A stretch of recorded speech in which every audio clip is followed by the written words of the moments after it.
Welcome to this show. आज हमारे साथ एक स्पेशल गेस्ट जुड़ी हैं, Rachna Vaidya. Welcome to this show Rachna. Thanks for having me here.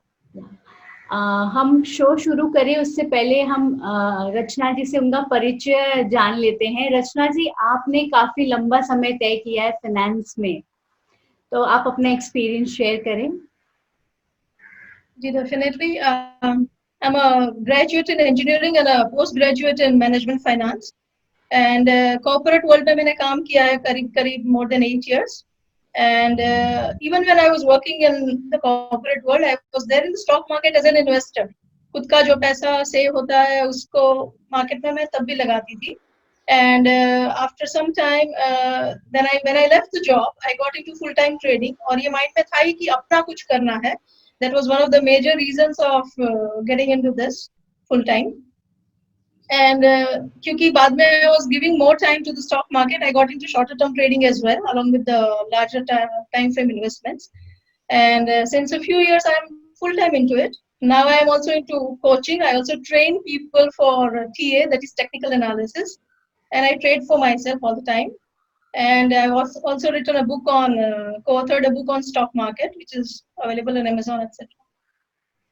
रचना जी, इतने कम समय में आपने बुक भी लिख चुके हैं और अपने ट्रेनिंग्स भी दे रहे हैं। आपने फाइनेंस में काफी कुछ किया है। स्पेशली वुमेन्स की अगर बात करें तो वुमेन्स फाइनेंस जैसे सब्जेक्ट से हमेशा दूर रहना चाहती है और उनका इंटरेस्ट भी इंक्लाइंट होता हुआ नहीं दिखता है, तो इसकी कोई खास वजह? You can say two things. एक तो by nature जैसा ऊपर वाले ने बनाया है, there is in many women there is a cautious approach to life. I mean, they are risk averse people on comparison between males and female. थोड़ा risk averse होते हैं females और exposure भी उस दिशा में कम दिया जाता है in many families. Not all of the families obviously, लेकिन स्कूल से लेके पेरेंट्स से लेके बचपन से ही ये सब बातें गर्ल चाइल्ड के साथ कम की जाती है compare to the other kid, the male. So that is the major reason. The exposure is very low. और मतलब what they have not been told right from childhood is that finance पढ़ना है सिर्फ इसलिए नहीं जिनको कंपनी में किसी में जाके सीएफओ वगैरह बनना है, उस लाइन में जाना है, करियर बनाना है. It's not that. You can have a basic knowledge of finance क्योंकि आपको अपनी जिंदगी के लिए जरूरत है भाई चीजों की. It is about budgeting and planning for your own house, for your life, for your family. It is about debt management within the family. It is about your own investments, about saving, about accumulation of wealth. ये बातें अगर ज्यादा से ज्यादा करी जाए with the girl child also, तो ये awareness अपने आप में बचपन से आ जाती है. And then it grows depending on the basic nature of the person.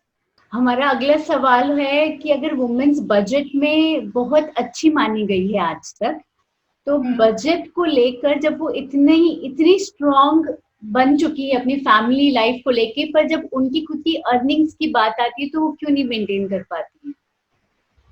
There's a very valid point.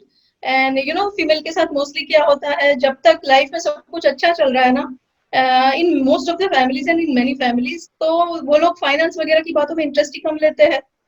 वो कब आती है फाइनेंस के उसमें, जब अनफॉर्चुनेट कोई इंसिडेंट हो जाए लाइफ में. अनफॉर्चुनेट कभी husband is not any more with her, और या तो कोई अनफॉर्चुनेट इंसिडेंट लाइक डिवोर्स हो जाए, या तो हस्बैंड का बिजनेस नहीं चल रहा है, हस्बैंड के जॉब में प्रॉब्लम्स आ रहा है. Such are the times when she will start taking active interest in earning something. You know, earning के साथ फिर बाद में सेविंग्स और वो सब आता ही है माइंड में. जैसे वो कहते हैं ना, भगवान के मंदिर में अगर अच्छे समय में जाते रहो ना, तो बुरे समय में जाने की शायद जरूरत ही ना पड़े, नौबत ही ना आए. So it's the same with finance. अगर अच्छे टाइम में लाइफ में फाइनेंस की बातें थोड़ा सोच लेंगे ना, तो ये मुसीबतों के टाइम पे सोचने वाली शायद नौबत ही ना आए. क्योंकि it's very true that uncertainties in life make you wiser, but then equally true is that uncertainties also make you vulnerable, and being vulnerable is not exactly a very good time to start thinking about finance. You are prone to making errors when you enter into a new arena at such a time.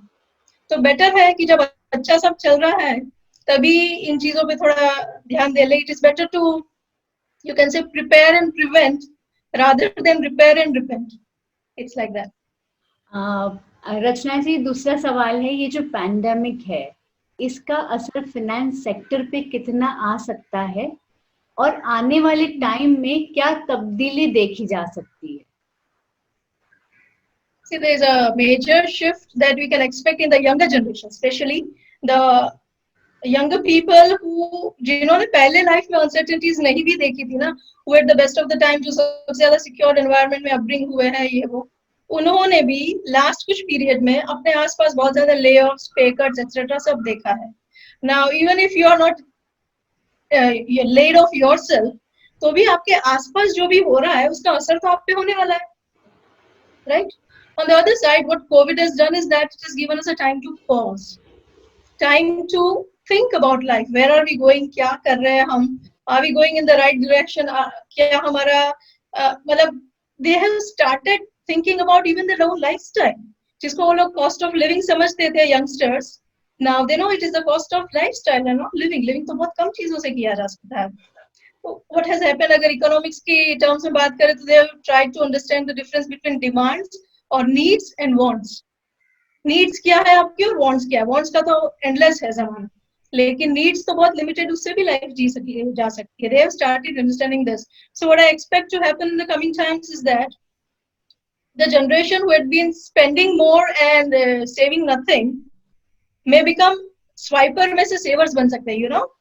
Left, right and center they were swiping their cards, credit and debit. From that they started thinking about saving because they know that something can happen anytime in life.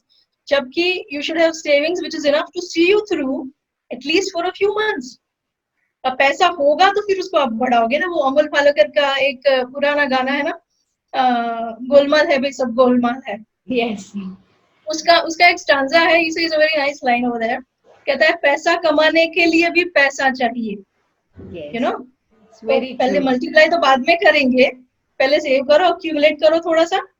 तो वो insight उनके अंदर जो आज तक शायद कम थी, वो अब ज्यादा आने का चांस है. Now this is also going to have a very huge impact on the demand, especially of the discretionary products. I don't know whether the government thinks in these terms or not, लेकिन supply side increase होती जा रही है, but it's not going to be really very easy to make the same people, the same younger generation to come back and spend the same way that they were spending earlier.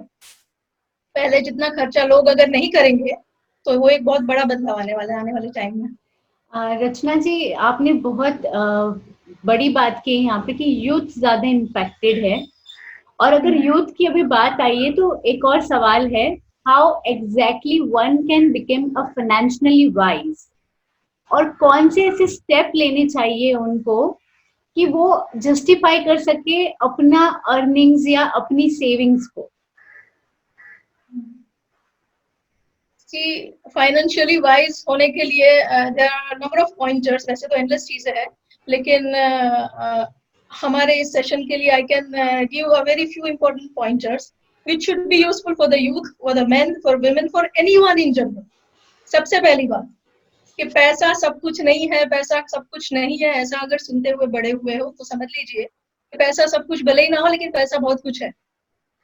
It's a very important thing. It comes next to oxygen, I can say. It's that important. जैसे a very famous person has said this. So पैसा बहुत कुछ है और उसको आप ignore नहीं कर सकते, चाहे आप स्पेंडथ्रिफ्ट है या नहीं है. In any case, second thing is that कि अगर आप पैसे के लिए काम कर रहे हैं तो साथ में ये भी जरूरी है that your money works for you. सिर्फ आप पैसे के लिए काम करेंगे ऐसा नहीं चलेगा लाइफ में. Your money also needs to work for you. जब आप भी काम करेंगे, your money will also keep multiplying at the time when you are actually resting और स्लीपिंग और taking a vacation. That is the time आपकी actual accumulation of wealth शुरू होगी. पैसा भी आपके लिए काम करे, ऐसा कुछ करना चाहिए. Your money should be made to work for you. Third thing is that it is extremely important, covid ने तो हमें बहुत अच्छे से बता दिया, to have multiple sources of income. किसी एक ही जगह से अगर इनकम आ रही है तो उसके बदले अगर 2 या 3 जगह से अगर आप कर सकते हैं तो there is nothing like that. मैं ट्रेडिंग भी करती हूँ फॉर एग्जांपल, लेकिन मैं कोचिंग भी करती हूँ. मुझे बहुत लोग पूछते भी, if you are good trader why do you coach? I am not that innocent, right, कि मैं एक ही काम करूंगी. अगर मल्टीपल सोर्सेज से मैं रेवेन्यू जनरेट कर सकती हूँ तो क्यों नहीं, राइट? सो ऐसे सबको सोचना चाहिए. It is always nice to have more than one streams of revenue in life. Another thing is that it is not very advisable, I know, to be very crazy about money. But then what is equally important is not to be fearful about that. अगर आप crazy है तो गलत है, लेकिन अगर पैसे से आपको कोई गिन है, fear है, तो वो भी गलत है. Both of them are psychic issues. Let's face it. And you should work on those if there is any. Another thing is very important concept in finance. हम ज्यादातर क्या होता है पता है, हमारे जो सेविंग्स भी होते हैं उसको हम जब लगाते हैं इधर उधर, many a times what happens is that we buy liabilities. हम खर्चा करते हैं जिनसे हम चीजें खरीदते हैं जिनसे हमें कोई इनकम नहीं होनी है, और हम सोचते हैं कि हमने एसेट बना लिया. राइट, एक गाड़ी थी घर में, दूसरी गाड़ी आ गई, बड़ी गाड़ी आ गई छोटी में से, हमने सोचा हमने एसेट बना लिया. Please understand the difference between asset and liability. Asset is something that puts money in your pocket. A liability is something that takes money out of your pocket. तो आप अच्छी जिंदगी जियो, बड़ा घर लो, बड़े गाड़ी लो, एवरीथिंग इज फाइन, गो है, लेकिन उसको समझ के करो कि ये लायबिलिटी है, एसेट नहीं. आपने वही पैसा अगर कहीं और लगाया होता जहां से इनकम जनरेट होती, तब आप कह सकते थे कि आपने एसेट बनाया. फुल टर्म फाइनेंशियल फ्रीडम तभी होगा जब आपके इतने एसेट्स बन जाएंगे जिनका कैश फ्लो उतना होगा कि आपका मंथली खर्चा निकल जाए. चाहे वो रिटायरमेंट फंड हो, चाहे कोई दूसरा बिजनेस हो. That is the time you become financially free. So understand the difference between asset and liability. Another point is a very important concept in finance. जो लोग finance से थोड़े बहुत भी जुड़े हुए, they already the power of compounding. Power of compounding is a very big concept. Basically आपका जो भी interest या income होता है, that you don't remove from your kitty, you add it back. Your kitty keeps on growing and your overall growth starts becoming exponential, right? और ये power of compounding जो है उसकी आई मीन डिटेल्स जिनको भी जानी है, they can Surf the net and it's very easily available everywhere. उसमें दूसरी एक और बात है कि time is a very important concept in power of compounding. जिनके पास ज्यादा टाइम है उनके लिए पावर ऑफ कंपाउंडिंग और भी पावरफुल हो सकता है. When you keep the same amount of money for a longer duration, you earn really much more compared to a shorter duration investment. जी रचना जी, एक सवाल है यहाँ पर आपसे, कि जो आपने पावर ऑफ कंपाउंडिंग अभी बात की है, तो इसमें एज क्राइटेरिया बहुत ज्यादा इम्पोर्टेंट रखता है. ये तो हम कि उम्र रहते हुए इन्वेस्ट कर लो या सेविंग्स कर लो. That's it. वही बात है.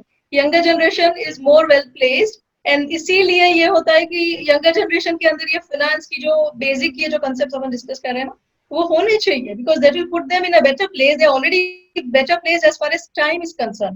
They have got more time with them, right? अब अगर टाइम के साथ साथ फाइनेंशियल इंटेलिजेंस भी जुड़ जाए तो उनका आगे भविष्य बहुत ही बेटर हो सकता है, right? So this is another concept. Another very important concept in finance is you can say top line, middle line and bottom line. I'll explain. जैसे कंपनी का P&L स्टेटमेंट होता है, प्रॉफिट एंड लॉस स्टेटमेंट, तो उसमें क्या होता है, top line is your income, the middle line is your expense and the bottom line is your profits, right? तो अगर कॉर्पोरेट होगा तो bottom line will be PAT. अगर आपका फैमिली का भी वो है तो your bottom line will be what? It will be your savings, right? अब हम मोस्ट ऑफ द टाइम करते क्या है, हमें जब अपना सेविंग्स बढ़ाना होता है, we try to squeeze the middle line. Expense कम करो, एक्सपेंस कम करो. Now what needs to be understood is that कि एक्सपेंस कम करने से बॉटम लाइन इंप्रूव जरूर होगी, but that is not the main thing you need to do. सबसे बड़ी बात है, अगर बॉटम लाइन इंप्रूव करनी है तो टॉप लाइन पे काम करिए. Unless until your income actually improves, आप चाहे कितना ही एक्सपेंस कंट्रोल कर ले, कितना बॉटम लाइन इंप्रूव करेंगे, right? So again top line अगर बेटर होगी तो मिडिल लाइन थोड़ी सी भी स्क्वीज होगी, you'll see a huge difference in the bottom line. तो ये कॉन्सेप्ट जैसे एक P&L स्टेटमेंट कंपनी में होता है, वैसे फैमिली में भी होना चाहिए. अगेन ऋषि कपूर जी का वो एक गाना है ना, पैसा है पैसा, पैसा ये कैसा, ये हो मुसीबत ना हो मुसीबत, तो ऐसा है पैसा. अगर नहीं भी हो तो एक मुसीबत है, अगर हो तो दूसरी मुसीबत है कि इसको मल्टीप्लाई कैसे किया जाए.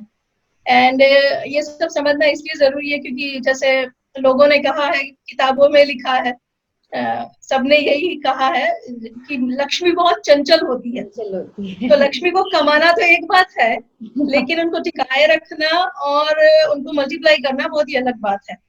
तो अगर फाइनेंशियल इंटेलिजेंस नहीं होगी तो it does not take any time for the income to vanish. और चाहे कितना भी वेल्थ हो, वैनिश होने में टाइम नहीं लगेगा. So financial intelligence is important for everyone. रचना जी, एक और सवाल आपसे. अभी हम 4th फेज में हैं कोविड-19 के, और बहुत जल्द लॉकडाउन हटने वाले हैं. जिस तरीके से गवर्नमेंट्स की गाइडलाइंस देखी जा रही है, अब लॉकडाउन बहुत जल्दी हट जाएगा. पर लॉकडाउन हटने के बाद ही तुरंत पोस्ट कोविड हमारी लाइफ में ऐसी कौन सी बदलाव आने वाले हैं जिसके लिए हमें अभी से तैयार हो जाना चाहिए? See, first of all, आप फिलहाल भी शायद मार्केट वगैरह में इधर उधर किसी काम से जा रहे हैं, तो आपने देखा होगा कि इन्फ्लेशन इज ऑलरेडी राइजिंग. एक तरफ से जॉब्स जा रही है, दूसरी तरफ से इनकम जिनकी जॉब है उनकी भी कम हो रही है. On the third side, there is so many things that have become really very costly for no reason, except कि ये सब लॉकडाउन वगैरह चल रहा है. Now you can expect such inflationary pressures to remain there for many times, for many a times to come. And under such instances, rest assured your FD is not going to work really very well. आप कितना तो FD से पैसा बनाएंगे, वैसे interest rates down है, right? ऊपर से इन्फ्लेशन इज हायर, तो आपके हाथ में नेट क्या बच गया? So this is one thing that everybody is going to face, right? दूसरी बात ये है कि there will be sectors like insurance, online education, be it for education, even online hobbies, online counseling, even medical counseling. Such businesses which were not really very high on popularity earlier may become very popular now. Insurance के बारे में जितना लोग पहले सोचते थे, शायद अब ज्यादा सोचेंगे because awareness of risk is there. So ऐसा सब changes देखने को मिलेगा. And who is going to survive all of this? It is पहले से जैसे चार्ल्स डार्विन ने कहा है, survival of the fittest. Right? जो अपने आप को मोड़ पाएगा, बदल पाएगा विद द चेंजिंग टाइम्स, उनको फायदा रहेगा. फॉर एग्जांपल, ताजिकिस्तान करके एक कंपनी के बारे में बीच में पढ़ा था मैंने. They had got some 1000 textile units and can you believe only 17 of them are operational. अब वो जो 17 ऑपरेशनल है वो क्यों है? वो लोग क्या बना रहे हैं? गारमेंट्स के थे, वो अब नॉर्मल गारमेंट्स तो बना नहीं रहे. What are they making? They are making hospital clothes, they are making hospital uniforms, cotton bandages, mask, such things, you know. तो ये एकदम से उन्होंने मॉडिफाई किया अपना, मतलब अभी के रिक्वायरमेंट के हिसाब से एक शिफ्ट आ गया है सबके वर्क कल्चर में कि इमीडिएटली लोगों ने अपनी मैन्युफैक्चरिंग यूनिट को फार्मास्यूटिकल्स में तब्दील कर दिया है ताकि वो एक कंटिन्यूटी ऑफ ग्रोथ मेंटेन कर पाए.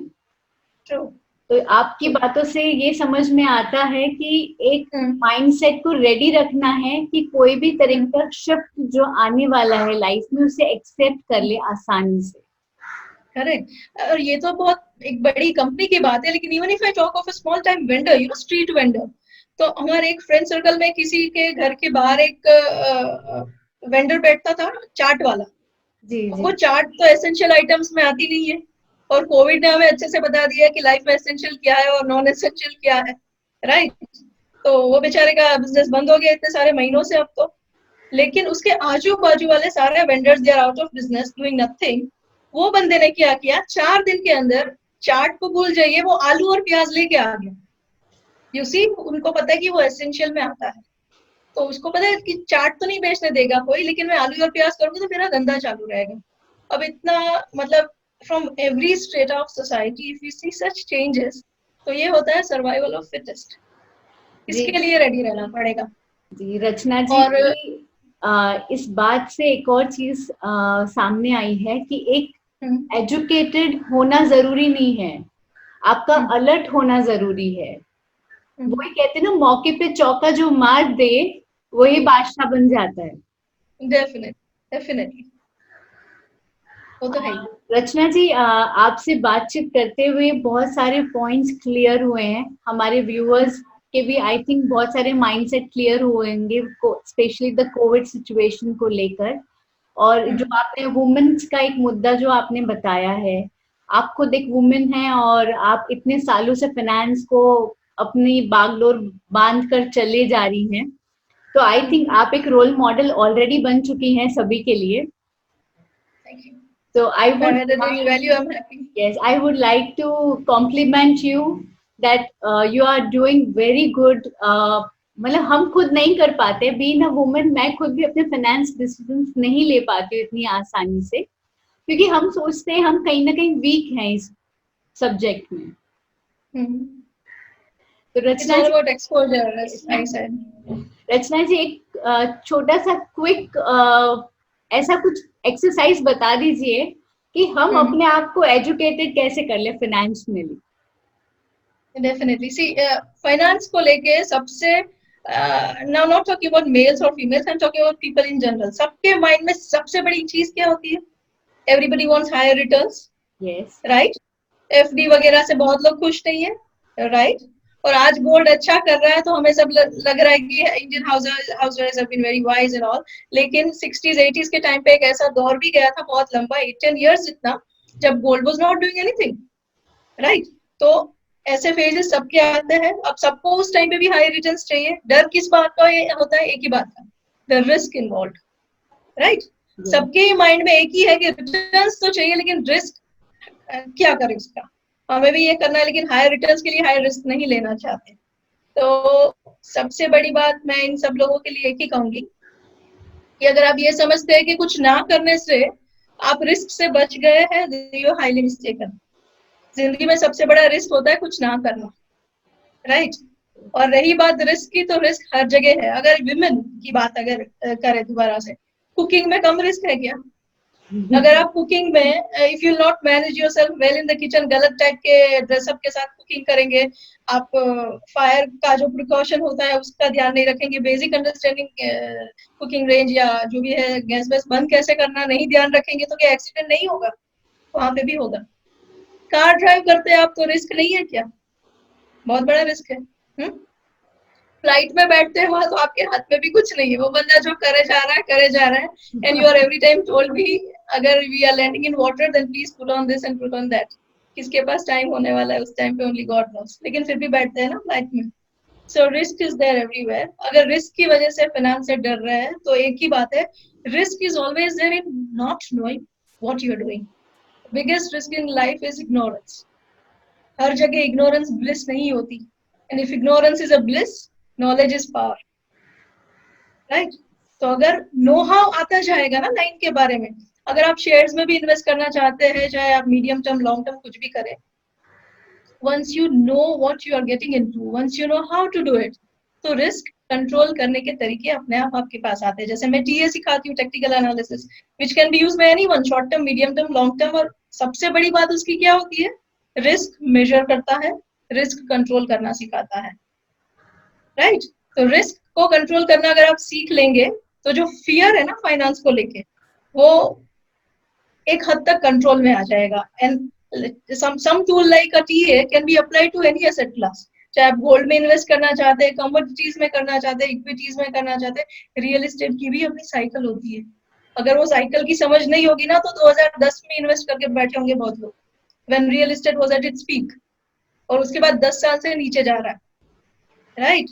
तो ये अंडरस्टैंडिंग से रिस्क कम होता है। रिस्क तब होता है ज्यादा जब आपको नो हाउ नहीं है। So try to get know how. से कहते हैं ना, डर के आगे जीत है।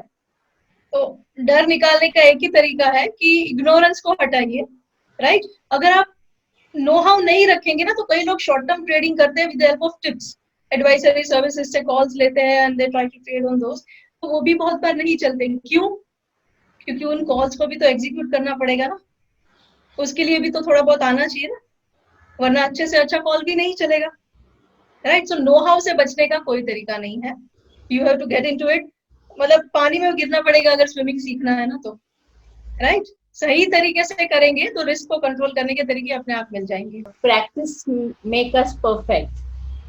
Definitely, definitely. Rachna ji, thank you for joining us. आप अपने सवाल कर सकते हैं। जल्दी आपके जवाब के साथ हम फिर से हाजिर होंगे। और keep watching, please like and subscribe our channel, and thank you for watching.